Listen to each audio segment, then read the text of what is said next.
एक बार की बात है, रघुबीर नाम का एक आदमी एक बड़े से घर में अकेला रहता था। रघुबीर एक छोटी सी नौकरी करता था। उसका इस दुनिया में कोई नहीं था। वो बस रोज सुबह नौकरी करने जाता और घर आकर खाना खाकर सो जाता। एक दिन रघुबीर जब घर वापस आ रहा होता है तो उसको आते आते काफी रात हो जाती है और रास्ते में उसे एक औरत खड़ी दिखती है। अरे इतनी रात में ये औरत यहाँ सड़क पर क्या कर रही है? चलो चलकर पूछता हूँ। रघुबीर थोड़ा और आगे जाता है पर फिर से वो औरत आगे पहुंच जाती है। रघुबीर फिर उस औरत को जोर से आवाज देता है पर वो औरत अचानक गायब ही हो जाती है। रघुबीर बड़ा हैरान हो जाता है। उसे कुछ ठीक नहीं लगता और वो जल्दी से घर आ जाता है। रघुबीर जैसे ही घर पहुंचता है तो उसकी आंखें फटी की फटी रह जाती हैं। वही औरत उसके घर के दरवाजे पर खड़ी होती है। रघुबीर थोड़ा आगे बढ़ता है। उस औरत के बड़े ही लंबे लंबे खुले बाल होते हैं, बड़ी बड़ी सुंदर आंखें और जब वो बोलती है तो एकदम मीठी आवाज। क्या ये घर आपका है? हाँ हाँ, मेरा घर। पर आपको मेरे रास्ते में देखा था, फिर आप अचानक ही गायब हो गई।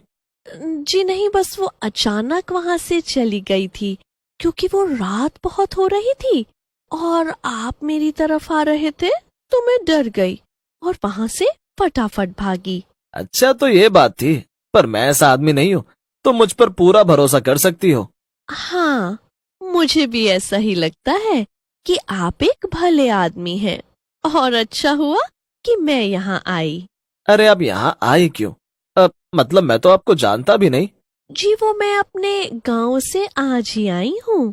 यहाँ मेरी मौसी रहती है तो बस उनके भरोसे यहाँ आ गई थी।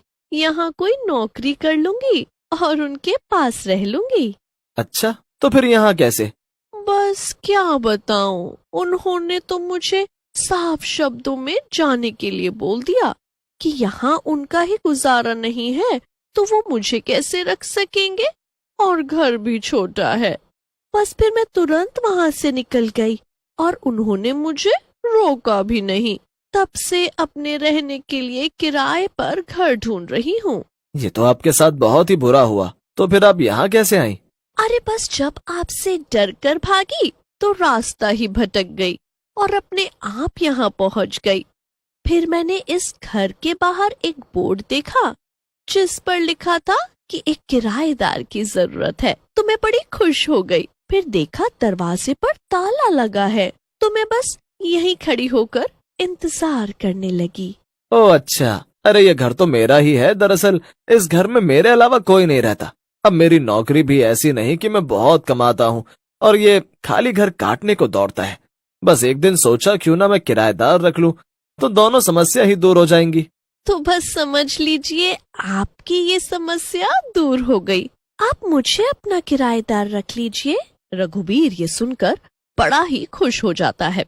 मन ही मन वो सोच रहा होता है कि वाह, इतनी सुंदर लड़की अब मेरे साथ इस घर में रहेगी। वो इतने सालों से अकेला एकदम बोरिंग जिंदगी जी रहा था, पर अब सब बदल जाएगा। रघुबीर इतना खुश होता है कि उसकी खुशी उसके चेहरे से साफ झलक रही होती है। वो बड़ी खुशी खुशी बोलता है, आओ ना, अंदर आओ, अपना कमरा देख लो।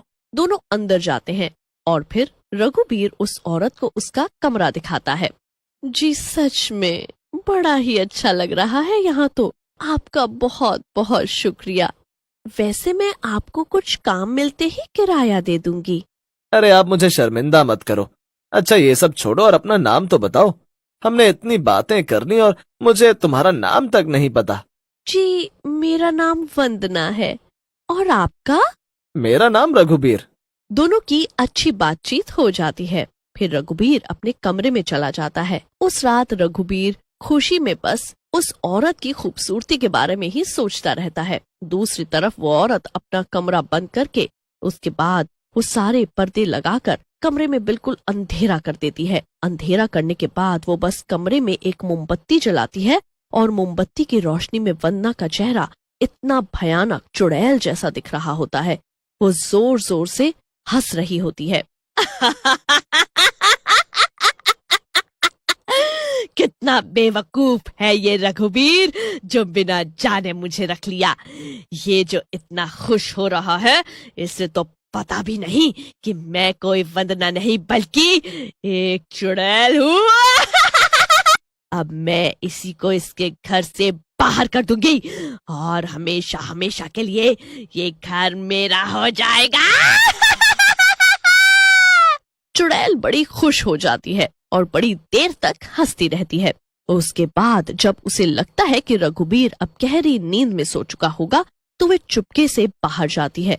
वो पूरे घर को बड़ी अजीब तरह से देख रही होती है। फिर चुड़ैल एक आखिर के कमरे की तरफ जाती है जो उस घर का सबसे बड़ा और सुंदर कमरा होता है, पर उसमें ताला लगा होता है। इस आदमी ने इस कमरे में ताला क्यों लगा रखा है? अब मैं इसकी चाबी कहाँ से लाऊं? मुझे कैसे भी इसकी चाबी लेनी होगी। मुझे तो यही कमरा चाहिए। चुड़ैल गुस्से में वहां से चली जाती है और अपने कमरे में जाकर दरवाजा बंद कर लेती है। पूरी रात के बाद अब एक नई सुबह होती है। रघुबीर हमेशा की तरह जल्दी उठ जाता है। वो रसोई में अपने लिए कुछ बनाने जाता है, पर वहाँ वो वंदना को पहले से खड़ा देखता है। अरे उठ गए तुम? चलो तुम बाहर बैठो, मैं तुम्हारे लिए नाश्ता लेकर आती हूँ। तुम और नाश्ता, और वो भी मेरे लिए? ये सब की क्या जरूरत है? मैं तो खुद कुछ भी बनाकर खा लेता हूँ। अब ऐसे नहीं चलेगा।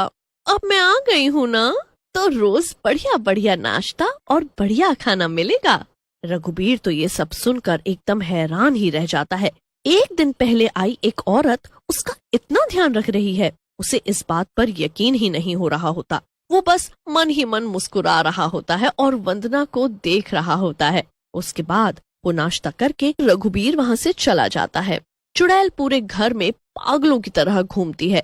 फिर जैसे ही शाम होती है और उसे लगता है कि रघुबीर आने वाला है, तो वो फटाफट जादू से पूरे घर की सफाई कर देती है। रघुबीर के आते ही वो वापस अपने वंदना वाले रूप में बदल जाती है। फिर उसके बाद वो रघुबीर से कमरे की चाबी के बारे में पूछती है। रघुबीर बात को टाल देता है। रघुबीर खाना खाकर सो जाता है।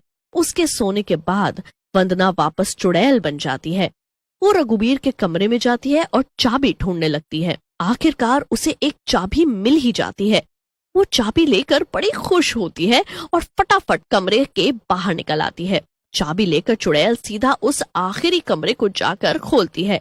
कमरे में बस जाले, धूल मिट्टी और बिखरा हुआ सामान होता है। कहाँ है, कहाँ है? यही होना चाहिए। कहाँ ढूंढूं अब मैं? चुड़ैल पागलों की तरह सब सामान इधर से उधर कर देती है और उसी चक्कर में फूलदान नीचे जोर से गिरता है और उसकी आवाज सुनकर रघुबीर की आंखें खुल जाती हैं। चुड़ैल फूलदान उठाने ही लगती है कि उसे तभी एक पुराना बॉक्स दिखता है। चुड़ैल उसे देख बड़ी खुश हो जाती है और फूलदान को छोड़ उस बॉक्स को उठाकर उसे साफ करने लगती है। मिल गया, आखिरकार मिल ही गया। इतने में वहाँ रघुबीर के आने की आहट आती है। रघुबीर डरता हुआ अंदर जाता है। देख इस डब्बे की तरफ और याद कर अपनी गलती। रघुबीर उस डब्बे की तरफ देखता है। उसमें कुछ कागज होते हैं। हाँ, इस मकान के, जो मेरे बाबूजी का था और तेरे बाबूजी ने हड़प लिया था। उसके बाद उन्होंने हमारे परिवार को घर से निकाल दिया। हम सड़क पे आ गए और इतने बुरे दिन देखे कि आत्महत्या करनी पड़ी।